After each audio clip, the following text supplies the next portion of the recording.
I want to put two facts in front of you. Two facts that we're going to consider all day today.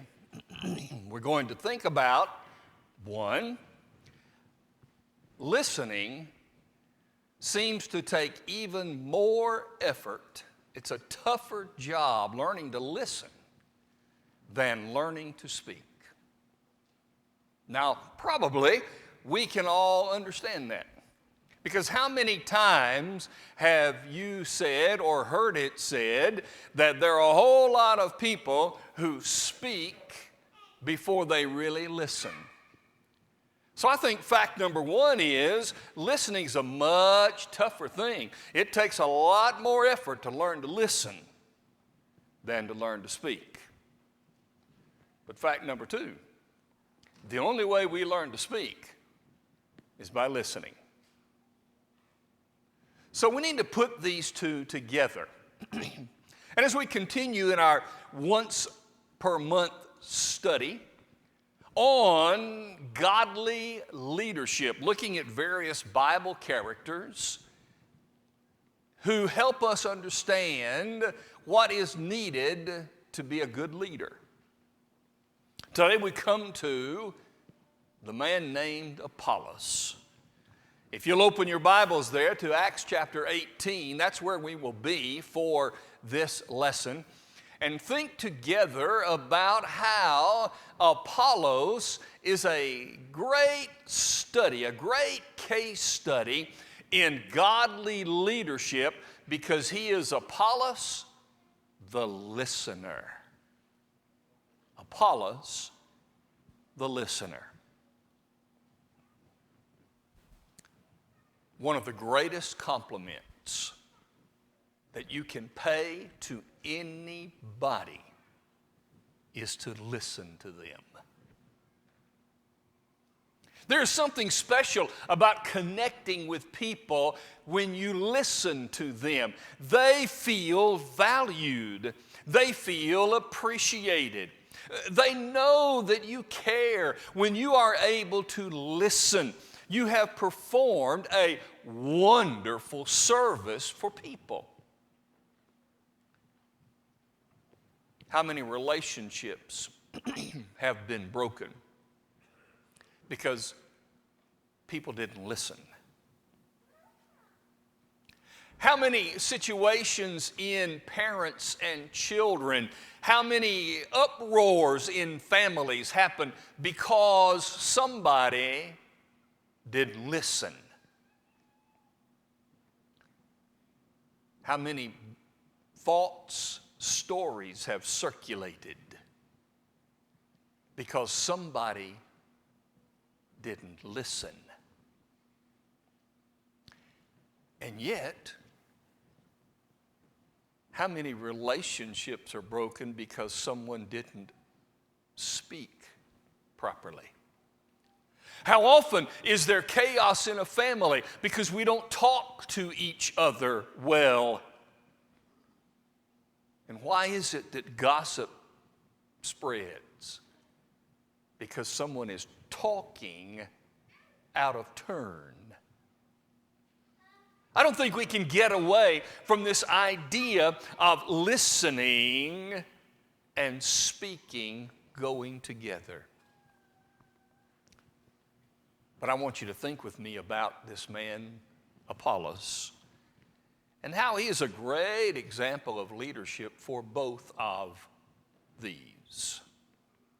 In the first place, notice with me that Apollos in this text is portrayed as a great listener, making him a great speaker. We learn about Apollos, as was read for us, that this man Apollos, he was born in Alexandria.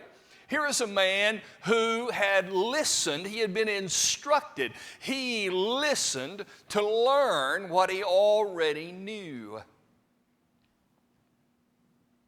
To know anything, we have to listen. And Apollos had demonstrated his willingness to learn through listening. So many people live by that cartoon or that idea that you've seen many times where someone is trying to talk and the other one says, no, I'm not listening, right? You've been there. You've done it. Apollos was not that kind of man. He had been instructed and he knew what he knew because he had listened. Number two. And because he listened and learned what he knew, he spoke what he knew. Speaking about what you know is okay. Going on about what you don't know is very dangerous.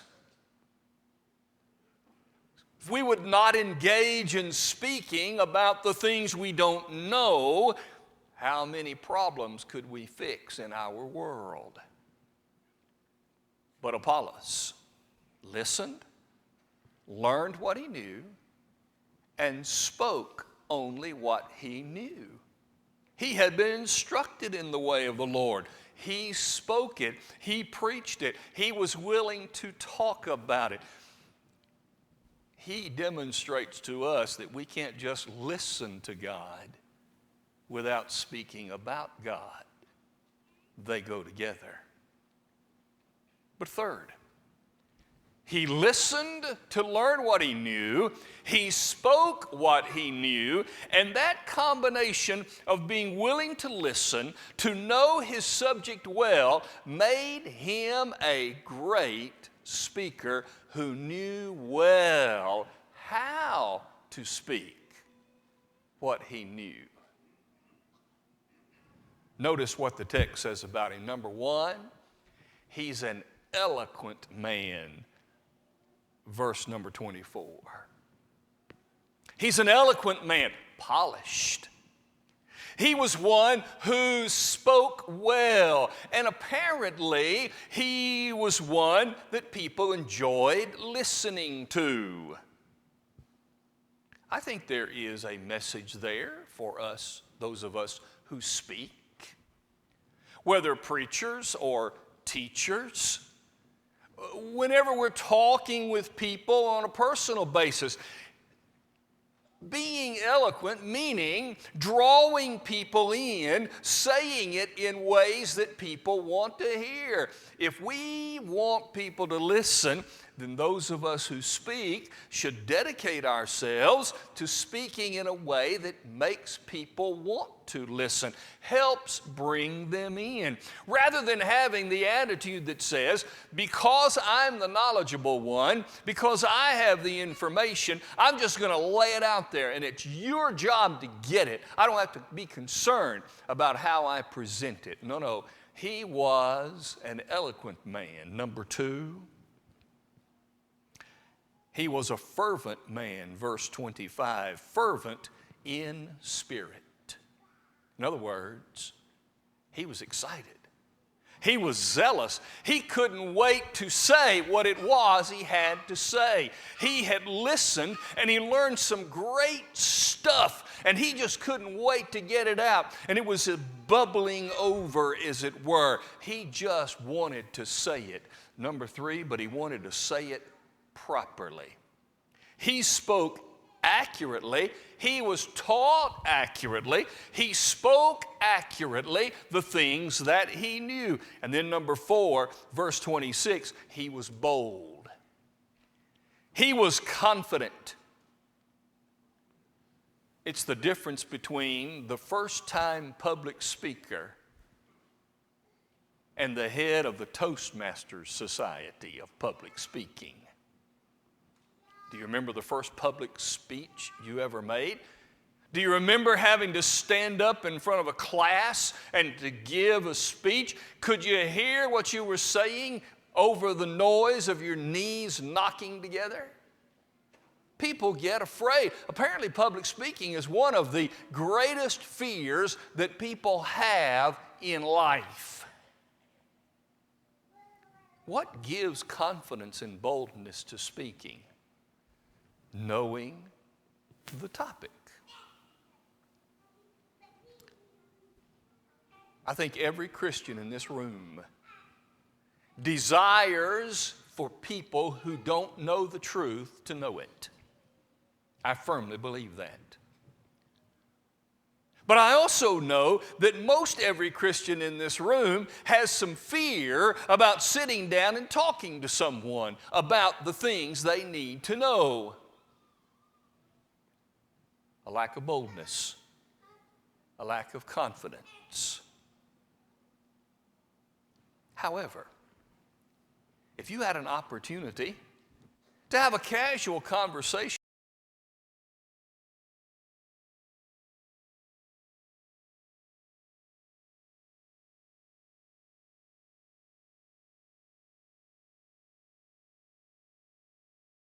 your favorite sports team that you support, and you study them and you follow them, you can talk about them and it just flows. In other words, confidence and boldness comes from knowing the subject. And if we knew the topic well, the more we know, we have confidence and boldness to talk to those who don't know. And how does that happen? Listening. If we can learn to be good listeners, we can learn to be confident as we speak to those who need to know. Number 2, this man Apollos continued to be a great listener so that he became an even greater speaker. Here was a man who was not arrogant with his knowledge. He was not a man satisfied with what he had at the moment. He was not a man who said, I've got enough information, I don't need any more. Here is this eloquent, fervent, accurate, bold speaker who encountered some people who knew something he didn't know, and he was willing to listen. He didn't just listen to learn what he already knew. He listened to learn what he didn't know. In his audience, somewhere along the line in Alexandria, sometime in that time, some speech he gave, some opportunity, Aquila and Priscilla were there. And they heard him. And he was willing to listen to complete strangers. That's interesting. There are a lot of people who are willing to listen to someone whom they value as an authority on some kind of topic. That's not hard. If I want to know about something and I have an authority over here who knows it well, I don't mind listening to this person because they know. But I don't know a stranger. I don't know the background. I don't know who they are. I don't know about them. Maybe I'm not willing to listen to them. Apollos, even though these two were complete strangers to him, there is no indication that I know of that they had ever met until that event in which he spoke and they listened. They took him aside. Now, they were not arrogant either in talking to him. They didn't say, you don't even know what you're talking about. What's wrong with you? You don't have any right to speak. They took him aside privately. That gave him reason to trust them because they weren't trying to embarrass him. But number two, he listened to them even though they challenged him. They challenged him. It says they took him aside and explained to him the way of God more accurately. Wait a minute. Wasn't he an accurate speaker of the things he knew? Yes. But was he fully accurate in everything he taught? Obviously, there was something missing. Obviously, there was a problem somewhere. Obviously, he needed more, and they challenged him. He took it. He could have taken it as a challenge. He could have said, I'm the authority here. You don't need to be talking to me. I'm the one who knows this material. You don't need to say anything. No. He was humble enough to say, I'll listen. Do you mind learning new things that you didn't know? Probably not. But do you mind when someone challenges what you think you already know? That's a little tougher, isn't it? It's not easy to sit and listen to someone who is picking apart something you think you know well. And those who are not good listeners are not going to sit and stand for that. They're not going to allow that to happen. They don't want to be in that environment. A good listener says, I want to be challenged. I want you to say. We've had a relationship for many years here. And almost from day one, you've challenged me. I visited Hannah Gentry recently. And we had a good conversation. It was an interesting conversation. Because we couldn't get together. And I was over there and she was over there. Her apartment, the back porch of her apartment, out in the grass where I had to sit, is where the air conditioning units are. The combination of the distance, the air conditioning units coming on and going off, and Hannah not being able to hear very well was a fascinating conversation. I mean, we were yelling at each other back and forth for an hour. But here's what I remember about Hannah. In our first year here or two, teaching Bible class, when that particular quarter ended, Miss Hannah came up to me and she said, Mike, next quarter I told Lee, that was her husband, he has to go to the other class because you need a break. Now, if you remember Lee challenged. In fact, it was such a challenge, Titus will remember, Jack will remember. I actually came to the elders and talked about it. I said, the guy didn't like me. They go, oh, no. It's not Lee. Lee is a challenger, but he'll always land in the proper position.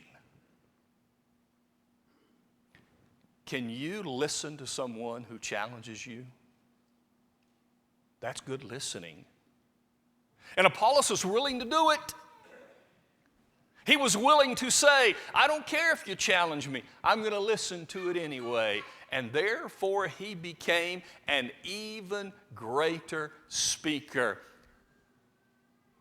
The chapter closes describing that he continued to refute the Jews in his speaking. What is going on?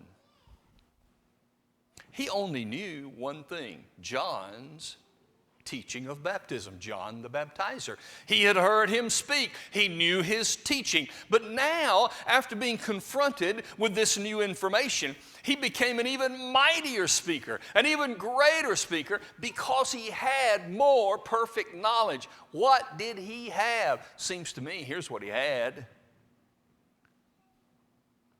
John had said, the Messiah is coming, Jews, get ready. And the Jews couldn't stand it. They were ready for the Messiah. For centuries, they had been talking through their prophets, there's a Messiah coming to the people of God, the Jews. And that's what Apollos was preaching. The Messiah is coming. You need to get ready. But listen to when he's preaching.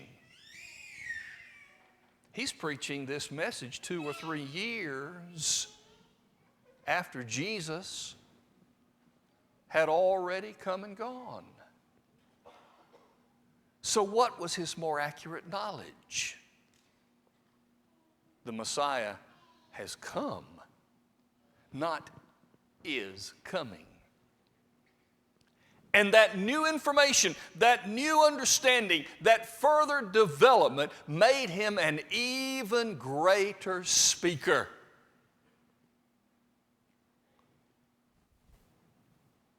This man is a great example of listening and therefore speaking.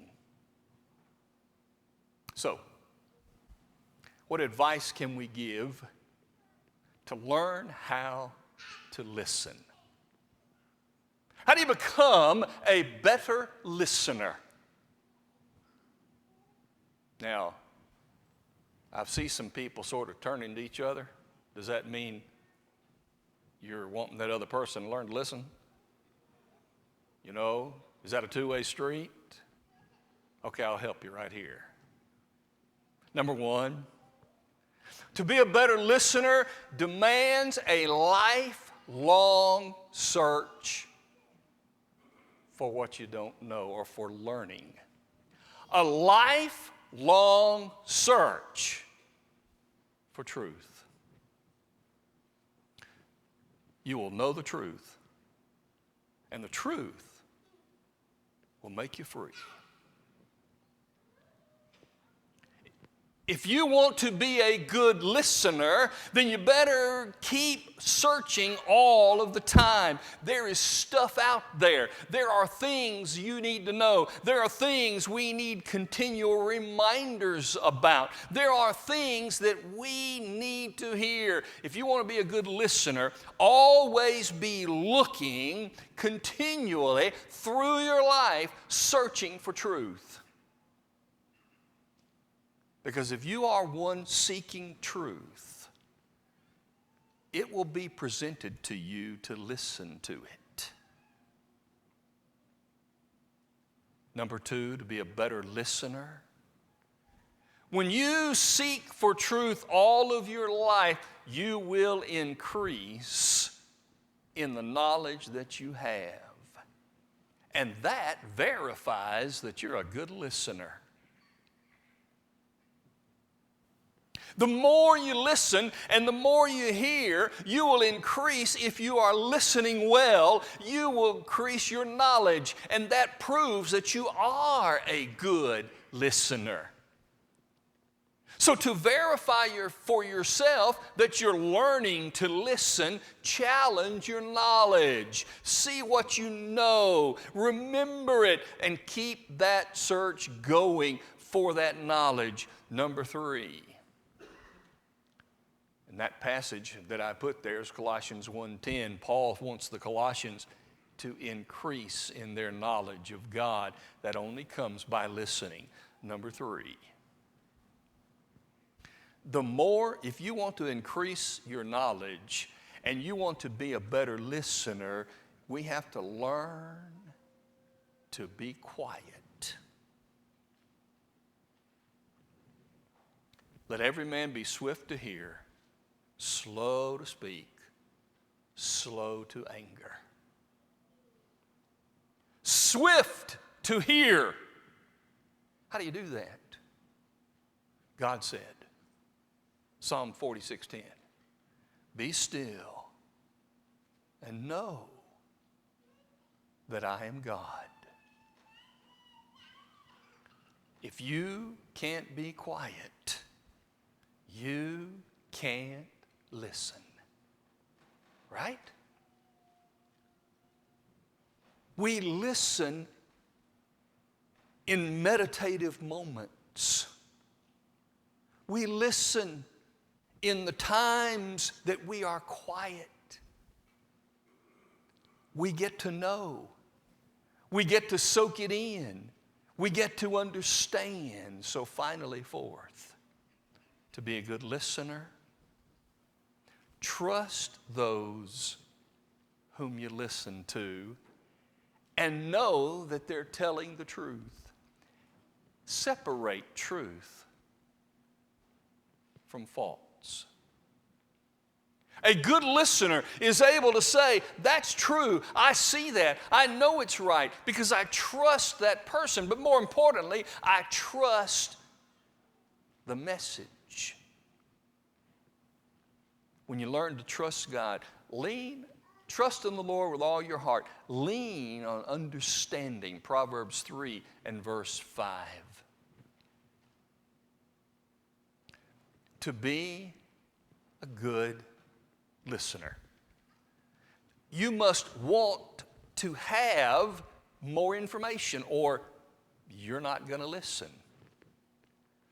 You're going to want to verify that you are a good listener by remembering and putting into practice the things that you hear. And it will tell you that you are a good listener. If you want to be a good listener, learn to be quiet. And a good listener separates the truth from that which is not, because you trust the message if it is true. Listening helps you know if it's true or not true. And you know what? These people knew that Apollos was a great speaker. He went on his way continuing to refute the Jews. They knew he was teaching the truth, and he was mighty. He continued to do a great job. He was a great speaker who first was a great listener. For those of us who lead in any way at all, whatever it is, the first thing you need to do is learn to listen. And from listening, not only will you know what to say, but you will also, by listening to others, learn how to say it in the proper way. Apollos is a great example. Now we're going to put it into practice. Get online tonight, because tonight I'm going to help you understand how to listen to a sermon. If you want to learn how to listen to a sermon, see, now that's dangerous. Because Phil always talks about the stats, the numbers of people tuned in online. And if I say, tune in tonight to learn how to listen to a sermon, and the stats just go down like this, number one, it says, maybe I need to listen to be a better speaker, but number two, it may mean that you may need to change the desire you have to listen to the sermon. Remember this, when you listen to a sermon, you really should be listening to God. And that's what it's about. God listens. He listens to the cries of his children. When in their desperation, in their failure, in their defeat, in their problems, they reach out to him in prayer. And he forgives. God is a listener. And God does what needs to be done to the things he's heard. I find it fascinating that there are times in Scripture when it indicates that an angel came to find out something. The angels came to Sodom and Gomorrah to see if it was true. Is that because God didn't know? No. It's a human way of gathering the information. God takes that information and then puts it together with what is needed. And when he looked down from heaven and he saw Adam and Eve do what they did, he listened and he responded.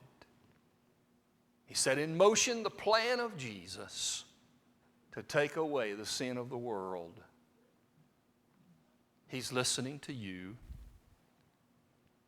Are we listening to him? He calls for us to be his children or to be more faithful children. Are we listening? And if in listening to that message today, you need to respond in some way. Between you and God, between you and another person, between you and all of these people, we're here to help. Online, if we can help you in that, certainly reach out. As we close, let's listen as we stand and sing together.